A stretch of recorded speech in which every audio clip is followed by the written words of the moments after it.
Hi, and welcome to a brand new episode of the Hormonal Mama podcast. Today on the show, I have Dr. Elisabeth Wygant, pharmacist and functional nutrition expert. Today, we're talking about so many things, including the gut-brain connection, but more than anything, and I think the most important thing, we're talking about advocating for yourself. When you're having pain, when you're having discomfort, or really when you're just having a concern about something, but your concerns are being ignored. This is such a common issue that we all run into. And today we're talking about Elisabeth's personal experience with being ignored when she's in pain. And when you advocate for yourself, the amazing difference that can make. So stick around. We'll be right back. And we got a great episode for you.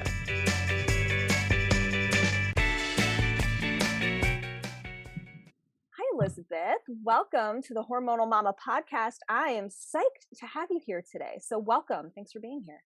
Thank you so much. Hi, Kara. I'm really excited for our conversation today. It's going to be a good one. It sure is. I'm psyched too, because I think all of the things that we're going to talk about today are just topics that aren't talked about enough. And I'm just psyched that that's what we're doing. So let's jump in. Let's talk about it. You know, our big topic today, we really want to talk about postpartum depression. But with that in mind, there's a lot surrounding it and your own experience that, you know, really has sort of brought you to where you are now. So I think that's a really good place to start, is talking, before we jump into anything else, let's talk about your experience.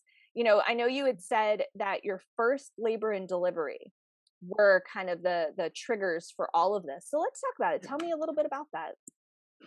Okay, so for my first labor and delivery, I would call it a traumatic experience. Yeah. I ended up, my water broke first. So I was having really intense contractions, like right from the very beginning of the whole shebang. And labor went on for 23 hours. Like, it was a long time. It was a long time. Long time. But typical, I guess, for like a newborn, or your firstborn, sorry. So I ended up opting in for an epidural. Like, I wanted to try to do it without, but I was giving myself the grace to say, okay, if it's too intense of pain, then I will definitely do an epidural. And that's what I did. And what ended up happening to me was the epidural failed immediately. It was immediate. I had, when they inserted the epidural into my back, I had intense pain in my shoulders and my neck, like it locked up my muscles. And then, you know, I asked him, like, listen, this is what's going on. Is this normal? And the anesthesiologist assured me that everything was fine. And I'm like, okay. So then I don't even know how long, time went on, and I started getting a really intense headache. And what ended up happening was I ended up with a severe spinal headache the entire time I was in labor, which, for those listening, that's where your spinal fluid leaks out of your brain, and then your brain is sitting on your spinal cord and causing major pressure. And so that was all going on. I kept it, you know, saying I'm in pain, and I was being ignored. And it was hard. And my husband's like, you know, he's trying to do the best he can to support me during all this. And it was hard. And then by the end of it, my daughter had to be vacuum extracted because, she was turned in a weird position and her arm was up and she was not coming out. And she said, I'm staying here, thanks. Yeah, exactly. Which, I mean, it kind of like explains her personality in a way. Like, she's super intense, and like, she's stubborn, and like, if she's got her mindset on something, she's doing it. So, you know, there's like the beauty in that, which, you know, I see now. But my experience was, I'm going to say, horrible, horrendous, awful. Yeah. because I wasn't being listened to and my pain was being ignored. I hear that So so often. yeah, and Stresses me out. it's really sad, It is so sad. and I ended up not being able to lift my arms over my head. Mhm. It was that intensive pain, like in my neck and in my shoulders. And it took, I can't remember, like a day for one of the nurses to come in and talk with me. And she's like, I think you have a spinal headache. She's like, we're going to lay you down and see if the pain goes away. Because I was given everything under the sun, like Ketorolac, which is like a more intense ibuprofen. I was given Vicodin. I'm like, is this safe? Because I'm nursing. They Right. assured me it was safe. So I'm like, okay, like this pain has to go. I couldn't hold my baby. I couldn't take care of her. Like this has to stop. And I kept being told that I'm fine, And you know which you're is wrong. not. And I know I'm not. Mm. So anyway, this nurse lays me down and I was scared to death to lay down because I'm like, I don't know if this is gonna help. And my pain is at like on a scale of 1 to 10, it's like a 20. Ugh. And she lays me down and the pain dissipates, completely gone. So she diagnosed me with it. And then they had to come back in and do, it's called a blood patch. Mhm. So they have to draw blood from your arm, do another epidural essentially, and inject the blood into your spine so that the blood can patch the hole that's going on in your cerebrospinal fluid. And yeah, so that's kind of like where that all started. um I mean, it's and mind-boggling to me more than mhm, anything. I mean, the whole thing, but that mhm, your pain was ignored for so long and everyone telling you you're fine. And that's such a common theme, mhm, especially something that, at least in my experience, professionally and personally, when it comes to pregnancy and giving birth. yeah, And I don't understand it. It's not like women just started giving birth recently. right, And like and when you really break down the simplest aspect of giving birth, I mean, there's going to be pain anyway, but when you have mhm, complications and things that happen every day to millions and millions and millions of women worldwide, yeah, how is it always ignored? I'm sorry to go on a tangent there and interrupt. no, It just you're not interrupting me. I know, I couldn't believe it. And needless to say, I ended up talking to human resources and reporting this anesthesiologist. good. Good. And yeah, and they're like, "Well, we know your case." And I said, "Oh, you do?" Because they had talked to the nurses about it. I'm like, "This is what happened. This is what's going on." They're like, "This is wrong. You Mhm. should be taken care of." So they must have said something. Anyway, he was fired. Wow. Wow. But that's Yeah. good. It's good because you can't do it to any more women or whoever Exactly. else. Oh, how awful. How awful to go through something like that, be ignored for so long. The good part though, like you said, is someone listened. You know what I One. mean? And Mhm. what's frustrating to me as an outsider looking at this objectively is that, A, like you said, it took an entire day. That Yeah. kind of pain shouldn't last for more than 5 minutes Yep. until someone takes you seriously and says something isn't right here. No one Mhm. sits in that kind of pain and is just like, oh, I'm having a little bit of pain here. Yeah. You know? Yeah. Ugh. Well, I'm glad that you did go to, human resources, because a lot of women unfortunately are too afraid to say something, or they think, well, they didn't take me seriously, so I guess I was overreacting, rather than the Mm-mm. reality, which is something extremely terrifying, traumatic, and all of these things is going on. Yeah. Ugh. Yeah. Side note, I'm a huge supporter of being your own advocate or having someone who can advocate for you because unfortunately, the way that our healthcare is set up, you have to because it's a I almost want to call it like cattle. I don't know, Mhm. herding cattle. Like they just want to see as many people as they possibly can because that's how they're getting paid. Right. And it's sad and it shouldn't be that way. Right. So you definitely need someone and yourself because you need to trust your intuition and you need to trust your heart and your gut on your own health because Definitely. you can't rely on one single person anymore. So, Absolutely. And, I'm really glad that you just said, when you're talking about advocating for yourself, right? It's a struggle for some reason. I say that I've been, mhm. in that position of not advocating for myself because everyone, and I'll Oh, give you an yeah. example. And my example is not related to pregnancy at all. When I was 22, Mhm. I was taking a yoga class, and I'm the type of person who pushes myself further than I should, and I always end up getting hurt, and Oh. that's my issue that I have to work through.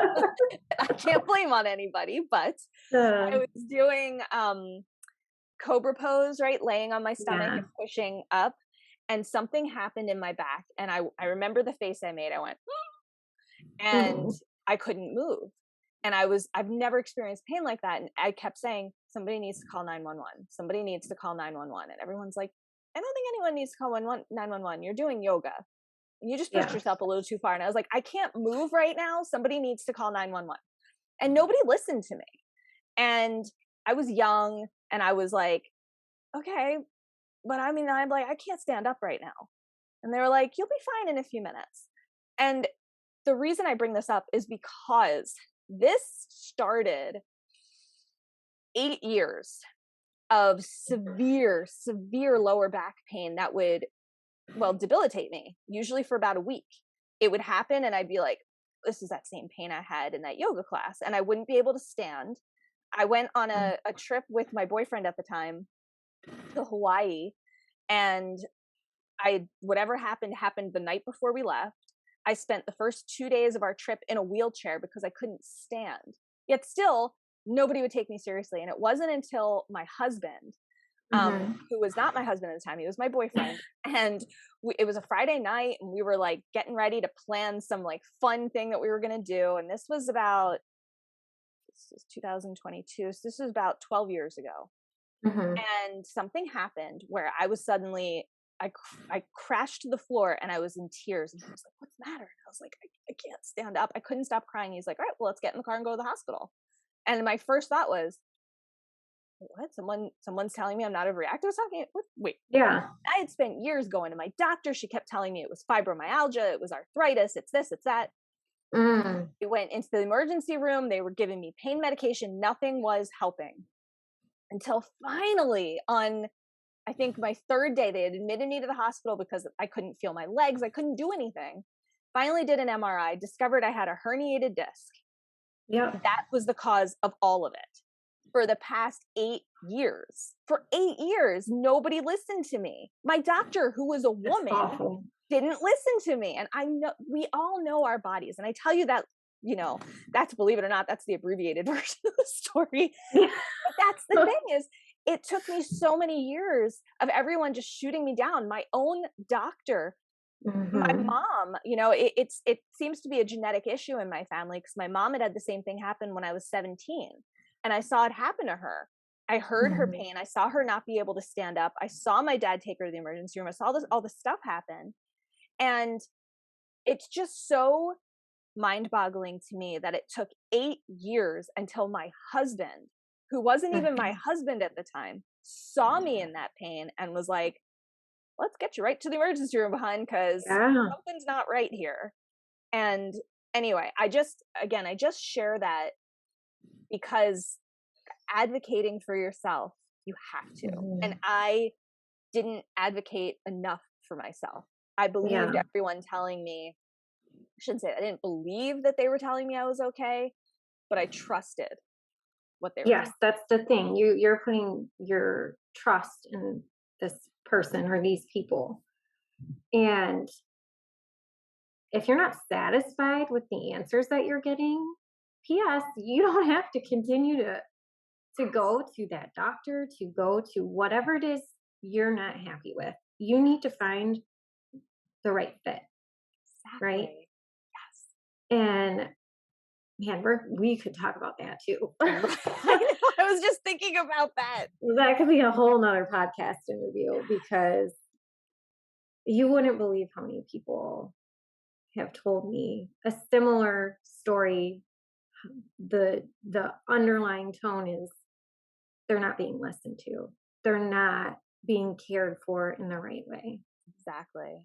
And so kind of to, I guess, go back to my story here, I ended up after I got out of the hospital, oh, I almost forgot.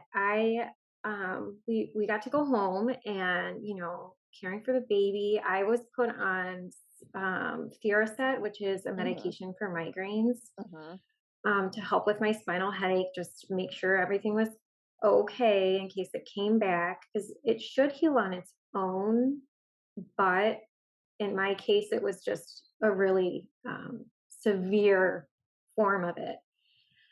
And then 3 days later, I had to go back because the blood patch failed, and I had to go back and do it again. Oh my And it was goodness! like, Come oh my on! Lord! Oh, And gosh. that I mean, I can't believe what you went through. it was I mean, I believe it, but you know what I mean. it was hard. And I didn't get that bonding time in that I needed with Right. her, with Nora. That's my firstborn. Love that name. Thank you. Beautiful. And that really impacted my mental health, and I didn't realize it at the time. I thought maybe I was just like having being a new mom, getting used to the new schedule. Everything is brand new. Right. And I was having issues with really bad insomnia. I wasn't sleeping. And again, I'm like, well, that's probably just normal. I have a newborn baby. Right. I was having problems where I would wake up in the middle of the night thinking that something was wrong with her and she's sleeping soundly next to me, but just full panic, like throwing my body out of bed, like levitating out of my bed to check on her. And it went on for a few months, I would say. And I had all the support in the world. Like, my husband is phenomenal. He had a lot of bonding time with her during the time when I couldn't hold her. So like their relationship still is like so strong, such a strong bond. And it's really beautiful. It's so touching to hear. Yeah, it really is. So I forgot where I was going with that. But like me. I apologize. I'm just like thinking about them and how cute they are. And it takes over. I get that. I do. I understand. But that's so wonderful because, something, I just want to interject something here that you were just talking about that I think is another one of these things that's so important, is that bonding that, I feel like people talk about it a lot, which is great. But gosh, until you're really experiencing that, and my story is completely different. My kids were born early. They were in the NICU. I had major breastfeeding issues, and there was so much going on. I had a similar, again, it's completely different. I didn't have that trauma like you were experiencing, but different kind of trauma. But I had that lack of bonding with my babies. My son had the nasal cannula on for like a week. And so like if I held him, I couldn't even see, I didn't know what he looked like until he was a week old. I mean, luckily it was Father's Day when they took it off and it was a very big deal, but that lack of bonding really, it messes with you, and you don't realize that until you're going through that and you're experiencing that inability to bond with your child, and that affects everything. I mean, that's just, I can't think of a word to describe it because I'm not sure there is one. It's like a longing, it's a desire. It's I'm gonna write that down. It's natural. Like I just think about skin to skin and how important that is. Like, that's part of the bonding process. And I wasn't really able to do that. And I feel like that kind of like led me down this path of anxiety. And then, um, yeah, so I had support. Like I have my husband, I have my family, I have my sisters, and it took me talking with my cousin who just had a baby like right before I did, Mm, who told me, her experiences. I'm like, okay, there's that communal bond. There's mm, that bond of motherhood. I'm like, oh my gosh, I have someone that like feels this, and then her husband and my husband can relate to one another. So like that was that was kind of a little bit of a turning point for me. But then I had to go back to work after like 8 weeks after her being born. mm, And I was a pharmacy manager, and it was a busy pharmacy. I was by myself, mm, and the conditions for me to pump at work were subpar. And um, it was just pretty awful, but I didn't realize it. I just am like, well, this is part of the job. This is what I have to do, right? totally. And I went through the motions with that, and I continued to pump and breastfeed her till she was a year old. And that's when, like, once I stopped breastfeeding, it was almost like, because I wasn't so focused on that, I think, and I had a little bit more time, it was almost like a light bulb went off, and I'm sitting there. I'm like, I think I have I had postpartum depression, because there was like this identity crisis almost that I had, where I didn't know who I was anymore, because I'm like, okay, I'm a mom, but I'm a pharmacist, and I'm a wife, and I'm all these things. I'm wearing all these hats, and it's like, but who am I really? Who am I on the inside? You know? And it just everything started coming together. Everything started clicking, and um, that's kind of when I started this whole journey into my business today. And amongst other things, that other things happened with my second um, pregnancy, but had to do more so with mistreatment in the Mhm, workplace. mhm. Um, I hear a lot of that too, yeah, which breaks my heart. and it's disheartening that women are treated in a way where they aren't valued, and where, for me, I just felt like I was lesser of a person because I decided to like breastfeed because I was pumping at work. And I say that because of words and actions that were done to me or said to me. Um, and then I ended up having to go into the hospital after my second born as well, because I had mastitis. Oh, Yeah, so severe, I mm, had to be hospitalized. And then that's awful. at that point, I was like, that's it, enough. I've had enough. I'm alone in this hospital room. It's like 3 days before Thanksgiving. This is in 2019. And I decided that I needed to put myself first. I needed to take care of myself. I needed to set aside my career in a sense. Like, Mhm. I was still working, but I knew that I needed to get out of there because it was toxic for me Yes, and my totally. family. And that's not okay at all. No, no. That right there, that's advocating for yourself.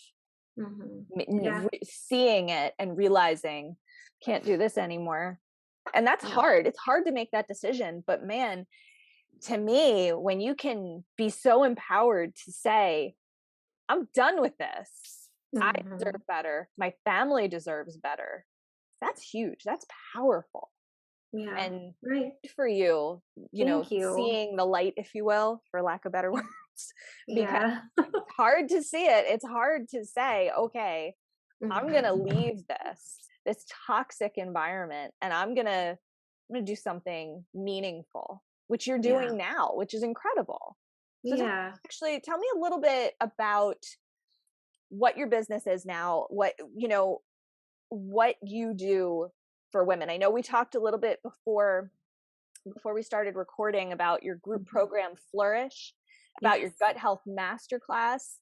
Tell Mhm. me about those. Tell me what it is that, I mean, gosh, I want to ask you, why are you so passionate about what you do? Well, I know that now. I don't need to ask Yeah. that because I feel it, I hear it, and you've been through Mhm. so much that's brought you to where you are now. So let's Yeah. talk a little bit about that in your business. Sure. Yeah. So Flourish to me is everything that a woman, a mother could possibly need in their life. Hmm. Um, I do a lot of mindset work, and I do Mindset is key. mindset is key. Love mindset. So it's a 12-week program, and we really dig deep. We work together, like I said, with mindset. We do gut health education because that's super important when we're talking about regulating hormones, Hmm. and also um, just regulating your body entirely. To me, gut health is like the number one when you start looking at like treating someone, so to speak, treating Hmm. quote unquote, um, alongside mindset because they are connected. Hmm. Brain and mind, or brain and gut, are connected. Absolutely. And then, I dig into nutrition, and we focus heavily on leading a lifestyle around making your calories count, not counting your calories because Yes. that doesn't matter. Nope. It doesn't work And anyway. no, it doesn't. It does not. Nope. And just really nourishing and healing your body and feeding it the way that it was meant to be fed. I love how you just said that.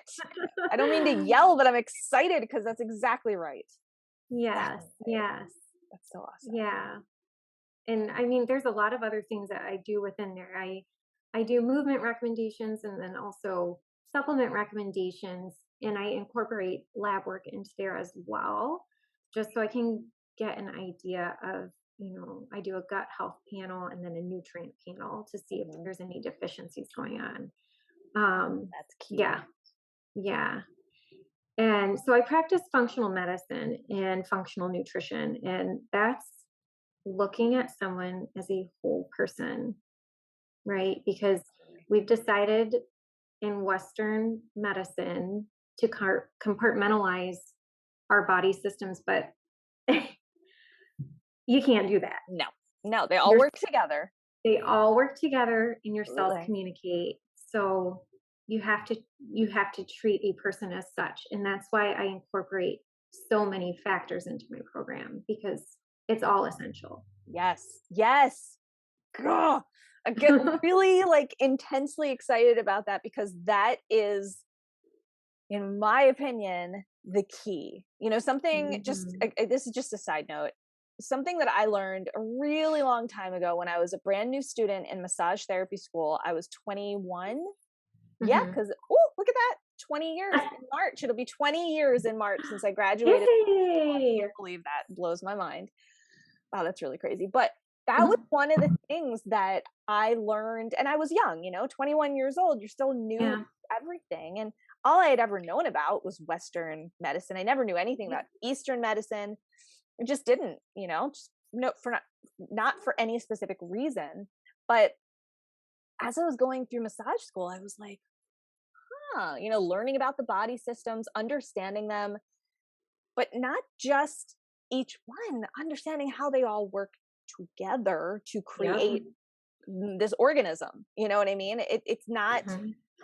oh, I don't know. It's, see, I'm like, I can't make words happen right now because it blows my mind It's that okay. like all this stuff is not something that we are taught when we're young that I feel Yeah. like we should be. I just feel Mhm. like when I was a kid and I was in elementary school and middle school and high school and we had health class and we had science class and we're learning about the body, that's fantastic. I learned so much as a kid. I was also Mhm. lucky because my dad was a dentist, my mom was an artist, so I kind of had an interesting upbringing in Yeah, that like they work together. Yeah. right. I had the science from my dad and I had the abstract from my mom. It's kind of Mhm. how I like to look at it. And it's just somehow in massage school that just changed it all for me though and Yeah. really tied everything together. And I think it's just so beautiful that that's the approach that you have.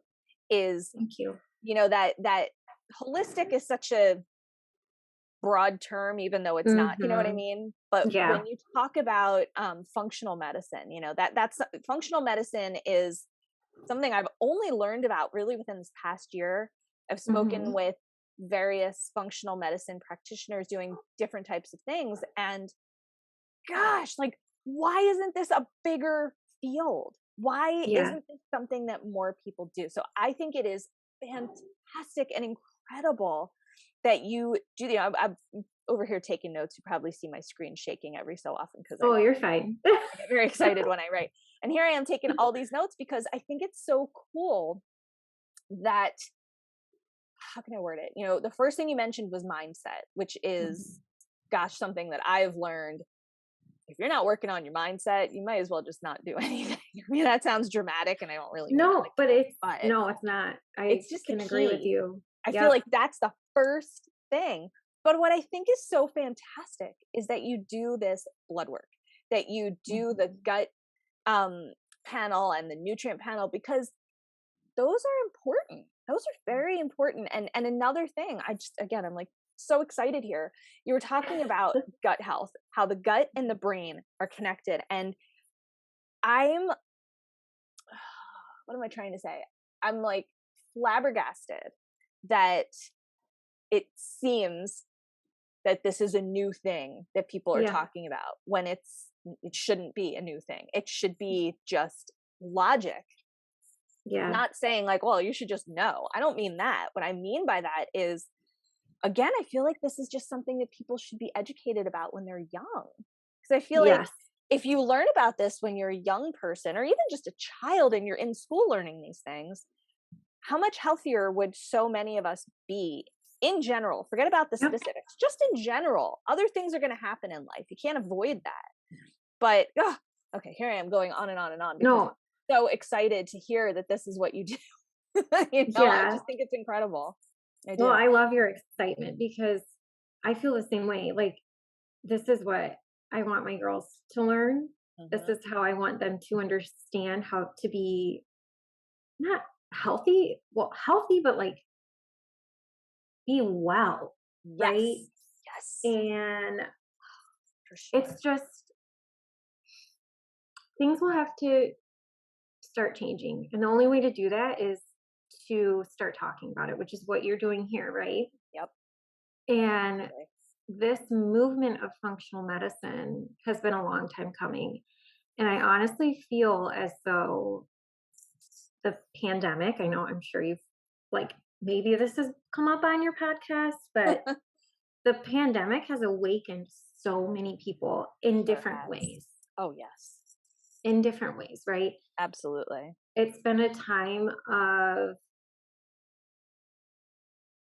introspection Yes. and it's been a time of also reflection. It's been a time for people to mourn as well. But also, there's this piece that there's like this light to me. And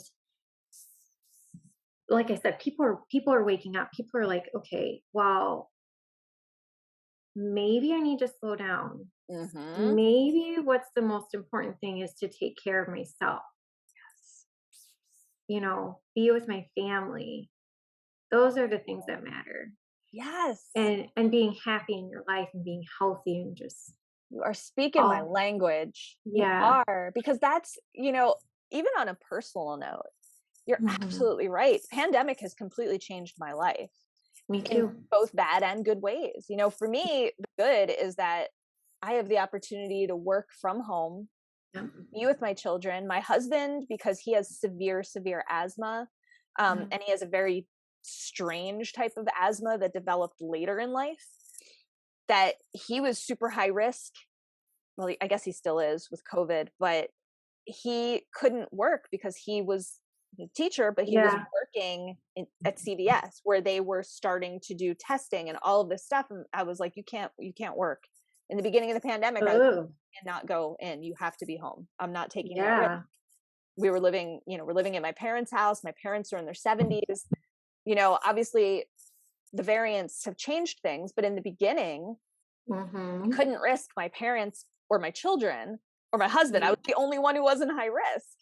Yeah. And so for me, in a way, it gave my husband and I the opportunity to be home with our children, watch them grow up. Mhm. And that was huge. I mean, I think that's huge for anyone, but we had gone through such a lengthy, complicated infertility battle, thinking we were Mm. never going to be parents. And here we get the Mm. opportunity to be with our children every day and watch them grow up. But gosh, Yeah. on the other side of it, I started a new business. I mean, I had Yeah. a business before the pandemic, but I'm a massage therapist. Can't see clients right now. What am I going to do? I Mhm. started a podcast, like all of these things. I agree with you, is my convoluted way Yeah. of saying you're absolutely No, right. I think that's beautiful. I think so Yeah. too. So as sad as I am that this horrible thing has happened and taken so many lives that Yeah. just didn't need to end, I try and look at the positive, Mhm. or else I think I'll probably go crazy if I don't. Yeah. And just seeing that it has brought out so many wonderful things at the same time, like Absolutely. you were saying, it has awakened us to Mhm. so much, to so Mm. many things. Yeah. I want to change course for a couple of minutes here. Yeah, I sure. want to ask you some fun stuff that I like to ask all of my guests. I'm super curious what your answers Mhm. are here. So I've got two questions.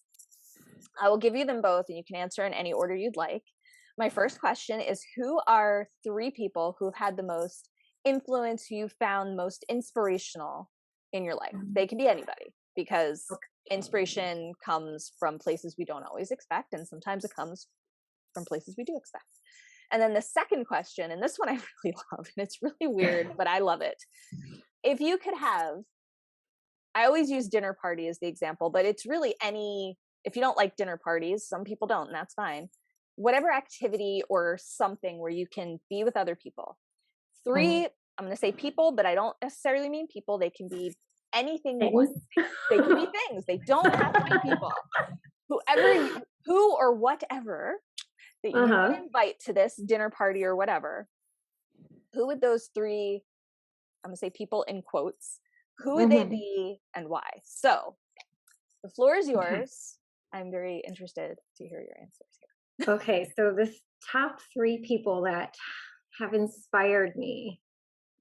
So, can I can I do like a 2 for 1 because they're Yes. kind of like a unit? Yes, I Okay. hear people ask that all the time. Absolutely. Okay, so Absolutely. I'm very flexible. cool. Cool. Glad we're not hard on our rules. Not at all. So definitely my parents because Hmm. they've helped like shape me into the woman I am today. I have my dad who I like how you describe the your parents like science and abstract. So he's like very logical and he's a businessman. So I have him and my mother who is very creative and like just supported my sisters and I to be ourselves. And that's that was huge. That's like the groundwork, the core of who I am. That's so awesome. Yeah, I'm very blessed to have two parents that are amazing. Um, and then second person I'm going to say is my husband Mm. because he is a business oriented person as well and always dreaming and finding ways to be an entrepreneur and always wanting to have growth mindset in his life. And Mm. I wasn't to that point in my life. Like I was going through pharmacy school, but he was doing these other things and talking to me about them. I'm like, yeah, okay, okay, that's really cool, but I gotta study. You know what I mean? Totally know what you mean. 100%. So yeah, and then graduating from pharmacy school, I wanted nothing to do with like educating myself further after a certain point because I had it at that point, Hmm. burned out with studying. But then thank God for that he is the way he is and spoke to me on those things because once I had my like awakening, in that hospital room, that's when growth mindset was huge for me. And that's how I started healing my body and changing my trajectory. So yes, he supports me infinitely, which is amazing. It is. I love that. I can relate to that. And that's Yeah, powerful when your it partner is. supports you to that extent. Ugh, everything. I love hearing that. Yeah, he's an amazing man. I love it. And then the third person, this is hard for me because I've recently been in contact with several women who have lifted me up. Mm-hmm. Take your time. I understand. I know how powerful that is. So take your time because that's huge. It really is. It is. It absolutely is. And life changing. So like I said, Yes. take your time. Yes. Just breathe. It is huge. It's okay. Let it out, because if there's one thing that I've learned in this life, emotions are the most important thing we have, I believe. Yeah.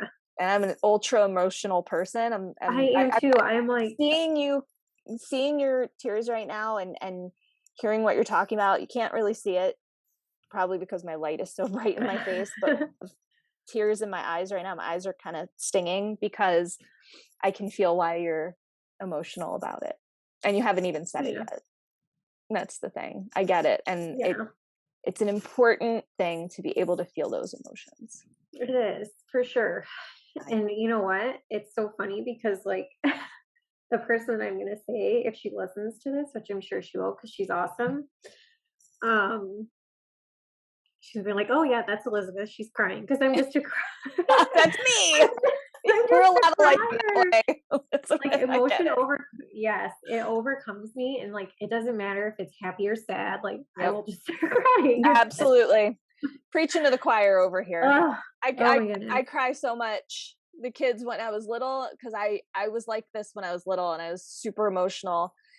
Anything happy, the tears are pouring out of my face. And kids always called me Niagara Falls, which I didn't laugh about then because I thought it was mean. And now as I'm older, I'm like, yep, that's me. I'm like one big teardrop. So yeah, I can relate. Totally. Oh my goodness, it's a powerful, wonderful thing being emotional. It is. I'm glad that I have someone who can feel that with me. Absolutely. Oh my gosh, I can't even begin to explain. I so get it. That's awesome. I'm glad that it's so powerful. It is. Yeah.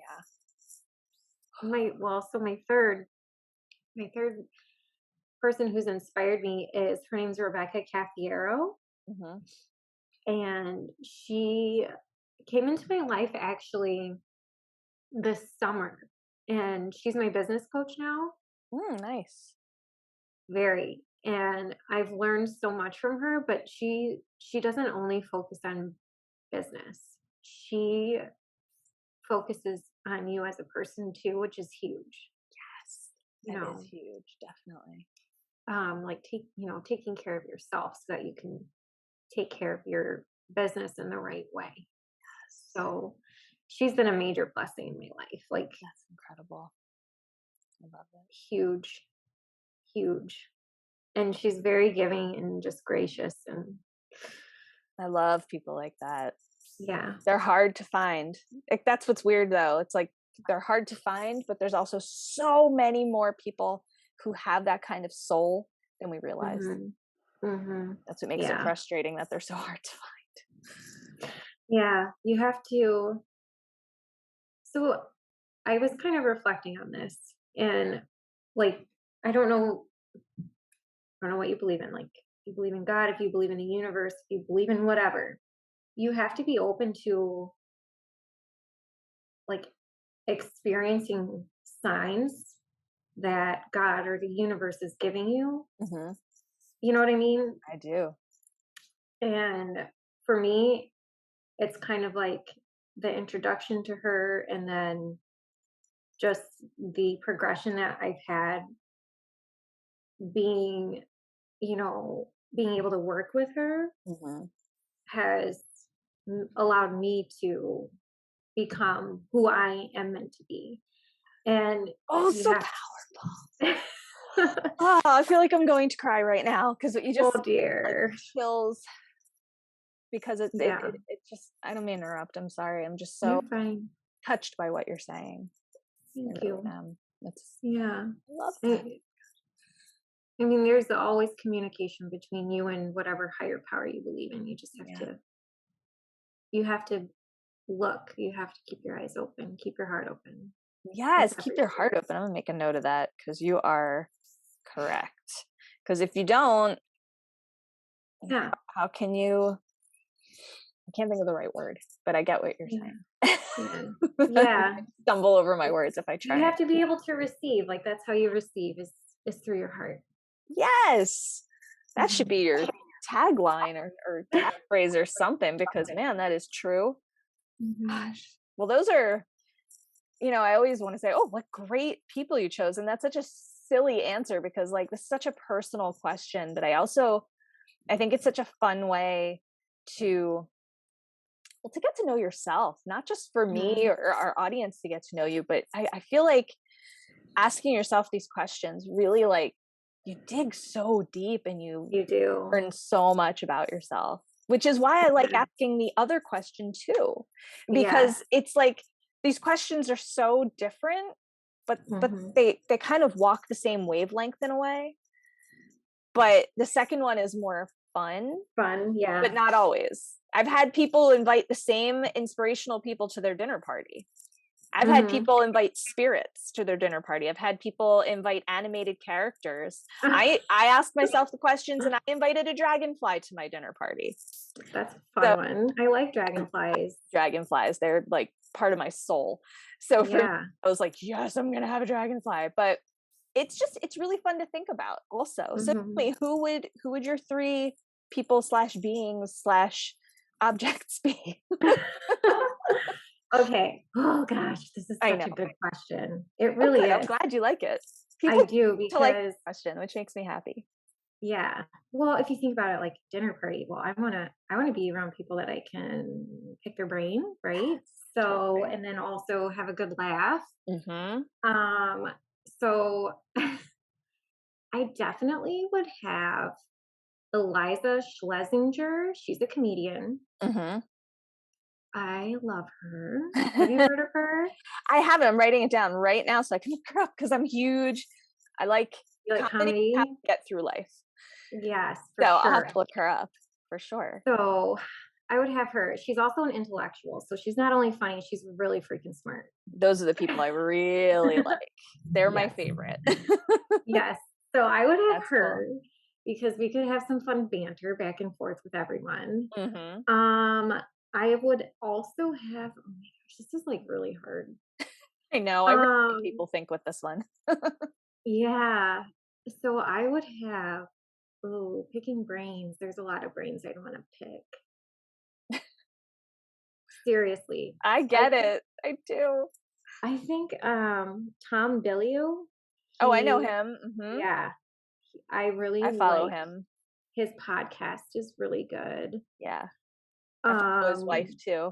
his wife, yeah. They're both so incredible. I love Mhm. their message. Yeah, me too. And he's had the opportunity to interview a lot of really interesting people. So I'd love to pick his brain. Let's see who else. Who else at my dinner party? I know it's so hard. You think, oh yeah, that's easy. And then when you think about it, you're like, oh, there's a lot of people I want to invite to my dinner party. How do I invite three? How do you invite free? It's Mhm. I hard. I think the know. third one, darn it. Well, I'm thinking like, okay, someone in the functional medicine space would be really awesome to Yeah, have. totally. I'd probably have to say Dr. Mark Hyman. Mm-hmm. I He's know one him of too. the, yeah, he's one of like the big proponents of functional Yeah, medicine. So I would say that would be my dinner party. that And would we be would awesome dinner We'd party. probably be somewhere nice and warm, like having dinner on the beach. Yes, that's what I envisioned my dream dinner party. It's so funny that you said that because I'm not a beach person. I'm really Mhm. not. But for some reason, dinner party with anyone or anything I want, I'm going sunset on the Yeah. beach. I'm going to have a big like pagoda Yes. style pavilion thing, and we're going to have like a really good meal. So I totally get the beach there. Totally. Mhm. Oh man, I am jealous. That sounds like a nice dinner party. I'm excited for you. I hope you get to have that dinner party someday. Me I say that too. to everyone. I'm like, man, I get people thinking about this. I interviewed someone last week. It was so cute at the end. She was like, oh, I hope I dream about this dinner party tonight. And I thought, Honestly, I was I thinking hope the you do same too. thing. I mean, right? Keep thinking about it. Think about it all day. Think about it as you fall asleep. And maybe, just maybe, you'll have your dinner party. I Just saying. will. Tip from me to you. Yeah. All right. Elisabeth, last question for you. Tell me Mhm. where our listeners can find you. Where can they connect? Where do they find you? So I am on Instagram and Facebook. My handle is at Elisabeth Wygant Wellness, and Elizabeth is with an S. So yeah, Get it right. I'm there. I do have a website.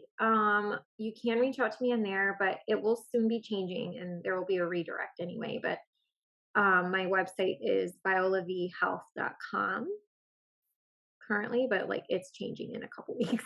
All right. Well, for now, and you know For what? now. When I'll make sure to put it in the show notes, the new address when you have it. Sure. Make sure we Cool. have that. That's awesome. Well, Elisabeth, I want to take a minute and thank you. Mhm. And thank you not just for being here, but for sharing your incredible story, really, of survival. Yeah. Because it's powerful. It's important, I think, for people to know that they're not alone. And going through something that frightening, traumatic, and life-changing is a big deal. So thank you for sharing that. Thank you for sharing everything that you shared with me today. Absolutely. I have loved it. I had so much fun talking with you. It was fun. We need to schedule our next interview though. I was just going to say that. We will talk about that because you will be back on the show. You don't have a choice. It's going to happen.